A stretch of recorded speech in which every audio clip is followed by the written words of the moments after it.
Look at them, they are beautiful.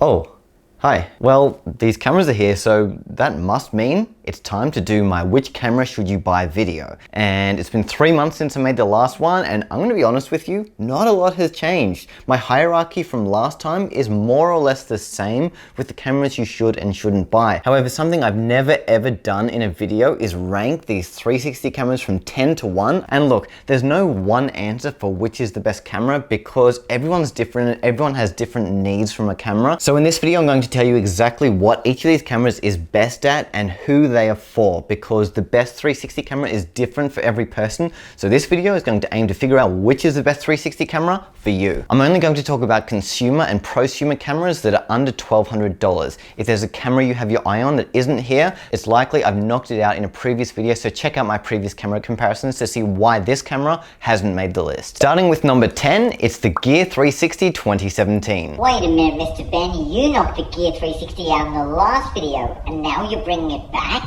Yeah, I know I did, but two things have changed since last time. One, the price. The price has gone down to around $100. That's almost half the price it was before, which puts it back in contention for people that only have $100 to spend. This is a basic 360 camera and it does everything okay, but for $100, yeah, I think it totally delivers for that price. Also, they've added stabilization, finally. Built-in 6-axis stabilization. It's not as good as the other cameras, but it stabilizes. If you're considering this camera, do check out my review of this. It's got a lot of flaws, it's got some strengths, but personally I don't really recommend it anymore unless you only have $100 to spend. Oh, forgot to mention, this is the cheapest camera that can do live streaming in 360. Number 9 is its older brother, the Gear 360 2016, and this is still an okay camera in mid-2018. It's probably just on the verge of being acceptable given all the amazing innovations that have happened in the last year. The reason this camera continues to stay on this list is the price. This is the cheapest good quality 360 camera you will find, end of story. It's around $70 right now. And if you have a Samsung phone and a low budget, then this is probably the camera for you. One of its biggest flaws is definitely compatibility. It's only compatible with a certain line of phones. You will want to check out the Samsung website if you're considering it,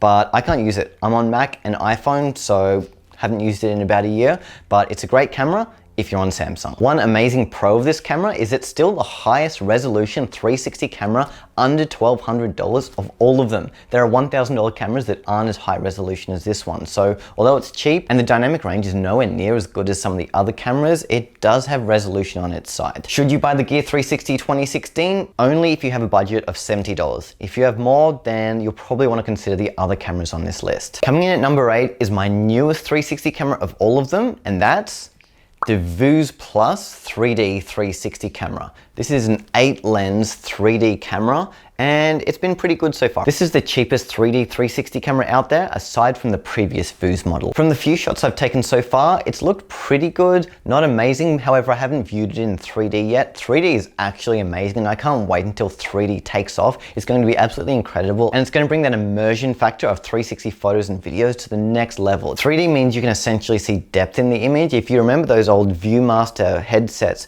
where you put in slides and you can see these 3D photos. I used to play with these a lot when I was a kid. It's just like that. You can see layers which create depth in your photos and videos. They're still working on the app, they're still working on the software, so this is an almost complete camera that has the potential to be amazing. The biggest flaw I've found with it so far is the stitching. It's so easy for stuff to get cut off with this camera. As you can see, there's a massive blind spot on the top and on the bottom, and even between the lenses, standing about 2 to 3 feet away, you're still going to get cut off. So this is a camera you'd need to use in wide open spaces where nothing is going to come anywhere close to the camera or risk getting cut off in the seam line of doom. So who should buy it? Anyone with $1,200 lying around that wants to play with 3D and see what it's like, knowing that most people aren't going to view it in 3D. It's cool, but you're going to be one of the only kids on planet Earth playing with this toy. Coming in at number 7, it's the Garmin VirB. Yes, the camera I like to make fun of the most is still a contender in mid-2018. And why is that? Well, something it has above all the other 360 cameras is this is the most durable 360 camera of all of them. It has replaceable lenses and it's shockproof. So it can withstand a fall from 10, 20 feet up. Like I did that one time, I don't want to talk about it.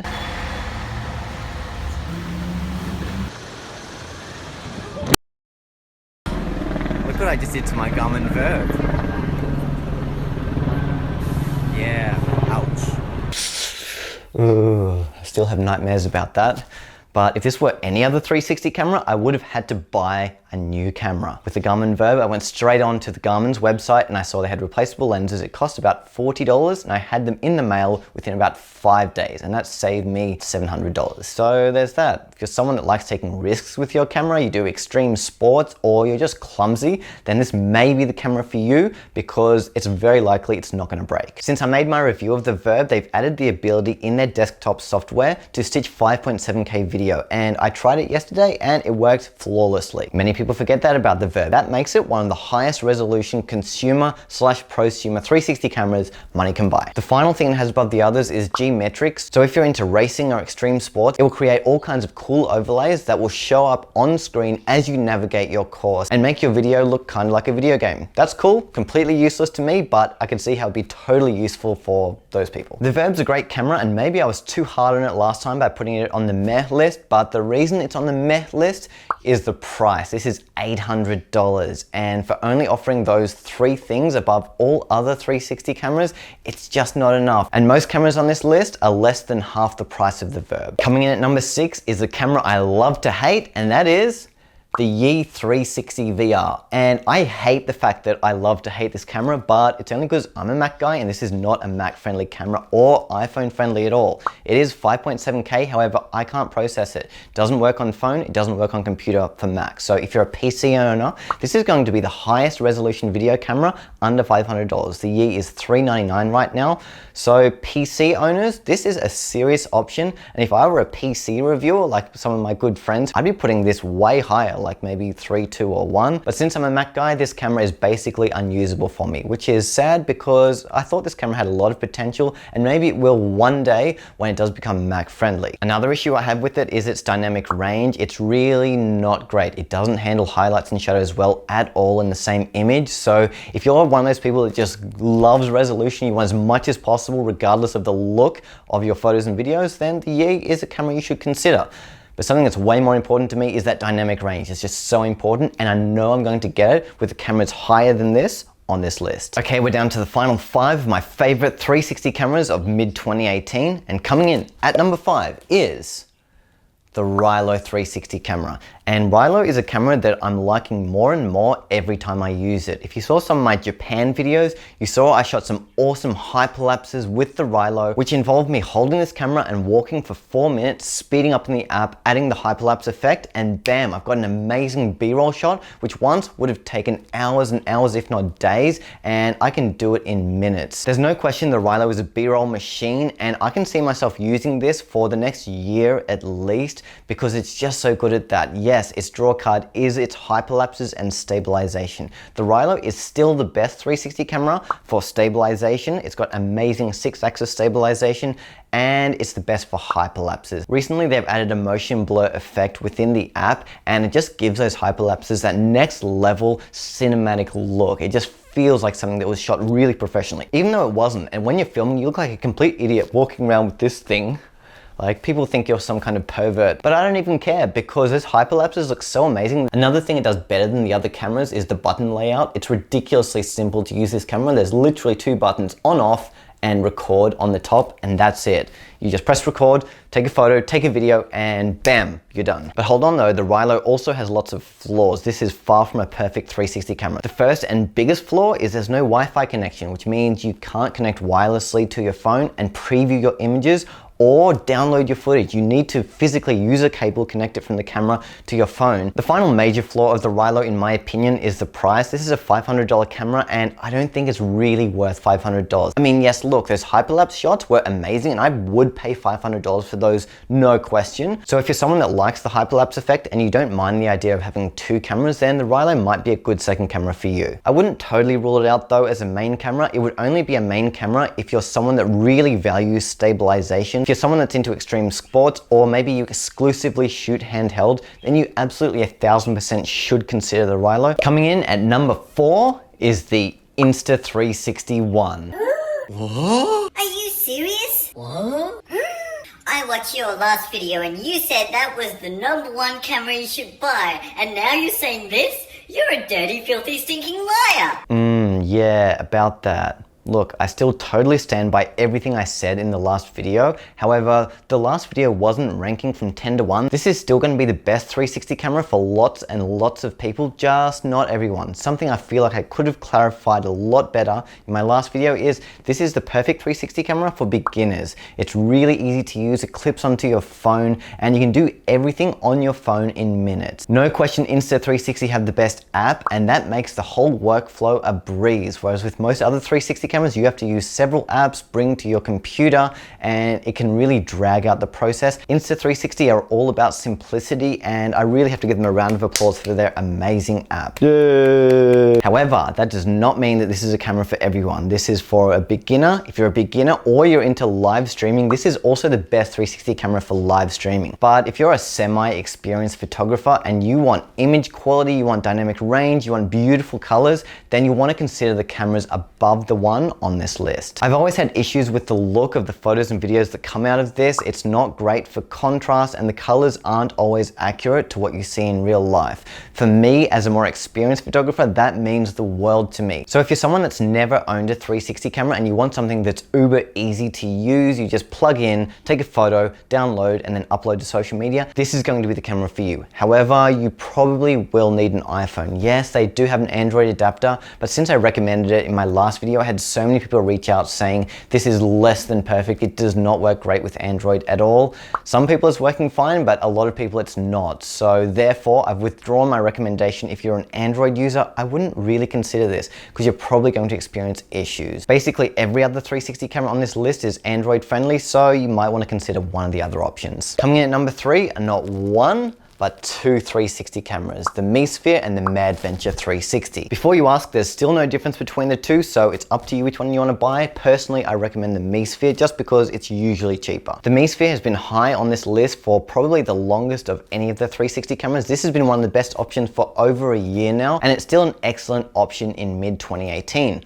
Why is that? Well, the MiSphere is just a great all-around camera at everything. It's a great photo camera. It has excellent resolution and pretty good dynamic range. It's got lots of manual shooting options. It's great for video. It's got stabilization, and the image quality and sharpness is as good, if not better, than most of the cameras on this list. The best part is this is one of the cheapest cameras on this list. It consistently comes in around the $200 to $250 mark, which makes it the best camera by far in this price bracket. Do check out my review and the 6,000 other videos I've made about the MiSphere, but I still like it. It's not my #1 favorite, but it will always have a special place in my heart. And why isn't it my favorite, you might ask? Well, I do rate it really highly. However, I've found as someone that is experienced at photography, I'm always having to color correct the photos and videos that comes out of the MiSphere. They never come out perfect, or not even perfect. I don't even expect perfect, but just good enough to post. I find the MiSphere is always really contrasty. The blacks are really dark, and a lot of the time it has a blue tone that needs to be fixed. This is a minor issue, but it's a major issue for me because I care a lot about color. And in an ideal world, a camera will take a photo where you don't really have to touch it for it to be acceptable enough to post online. And again, I'm being really picky, and most people don't color correct their photos and videos that come from the MiSphere, and that's okay too. Otherwise, I rate the MiSphere super highly and can confidently say this is the best 360 camera for under $300. Number 2,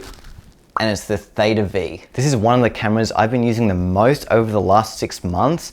And the first reason is I just love the design of this thing. No question, this is the best designed 360 camera money can buy. It's the perfect size, it's the shape of a pocket, and that's really so important when you want to take around your 360 camera and not feel like you're carrying around a full camera kit or just something bulky in your pocket. You don't want to look like you're getting excited in public when you have a 360 camera in your pocket, which is why the Theta V is a much better alternative. So there's that. Also, the Theta V has probably the fastest workflow of all of these 360 cameras, maybe other than the one. However, download times are way faster on the Theta V. You can download a photo like that, and the file sizes are small enough that it doesn't fill up the 19GB SD card. This is one of the big flaws of the Theta V, is there's no expandable memory and you're stuck with 19GB. However, the file compression is really good. You still get decent quality photos and videos. Look, they're not amazing, and it's not as high resolution as a lot of these other 360 360 cameras, but because their dynamic range is just so good, it makes it look sharper than it actually is. The Theta cameras have always been amazing for dynamic range, and the look is far superior to every other camera I've discussed so far. The Theta V also has the best built-in HDR that I've seen from a 360 camera. It almost doesn't matter how much contrast you have in your scene, how bright the highlights are, how dark the shadows are. The Theta V is probably going to expose them correctly if you use HDR rendering. You will need to put your camera on a tripod to do this, or your shots may turn out blurry. No question, sharpness isn't the #1 strength of the Theta V. However, if you're shooting for social media, this is going to be one of your best options. Another flaw is there's no replaceable battery. So if you're someone that likes filming for a long time, this will probably be an issue for you. That only leaves one camera left, and if you've been following my recent videos, then you know what it is. It's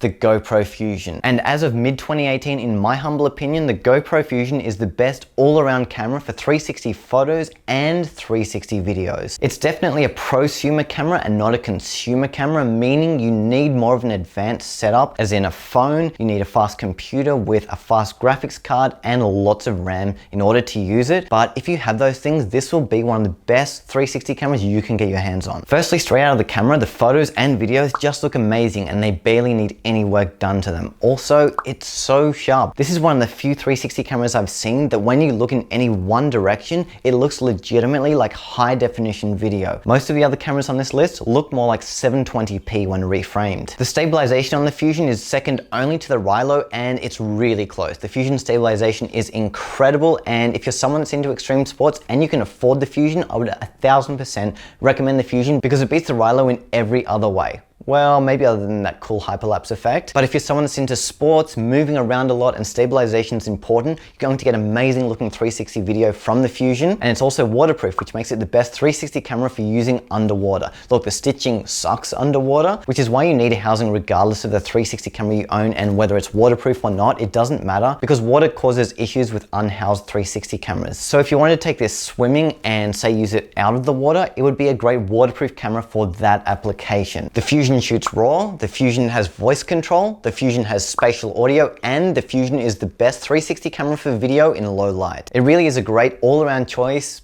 if you can afford it, which most people can't. $700 is a lot to spend on a 360 camera, especially as your first camera. So this is more of a second camera. If you've already bought a camera before and you're fully bought into 360, then the Fusion is going to be a great upgrade, and I would recommend it 1000%. However, the biggest flaw of it is the workflow, and this is the #1 complained about thing, is the workflow on computer. A lot of people are using really slow computers and expecting 5.2K video from the Fusion to work on it, and it's not. It's crashing their computer, or Fusion Studio crashes, and they blame GoPro, but really the issue was their hardware couldn't handle it. So I would say you need a minimum of 16 gigabytes of RAM and at least a 2 gigabyte, if not 4 gigabyte graphics card to make the Fusion run smoothly and not take days to render a single clip. Do check out my Fusion review to see all the pros and cons, but this is something that's unanimous amongst all the 360 camera reviewers and the 360 Pro community right now, that the Fusion is the best prosumer 360 camera. Oh, by the way, one thing I need to add really quickly is I saw the Kendall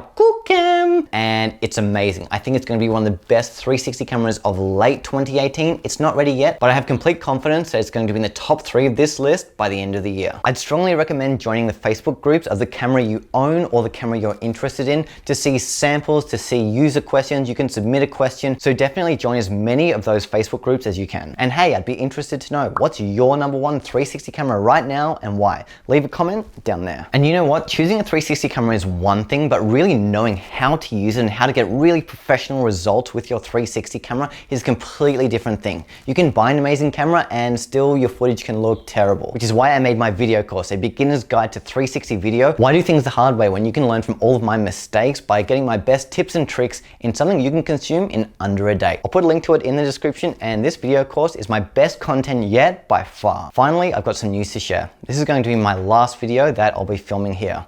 I started on YouTube about 2 years ago, posting serious tutorials, and it's been an amazing ride. And this backdrop has been with me for the vast majority of videos I've shot. However, I'm now at a point in my YouTube career where I'm ready to take things to the next level, and the place I'm living in now, it's just not doing it for me. It's too small. I found an amazing new place that's gonna be so much better for YouTube. So with that said, it's time to say goodbye.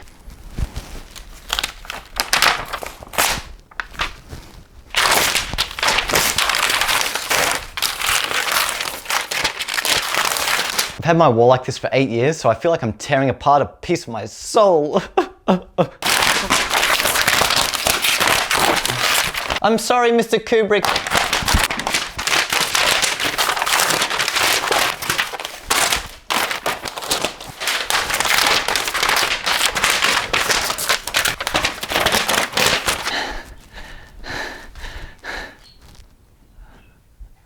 Wait a minute.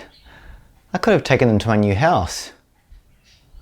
Oh, well, it's been fun. See ya.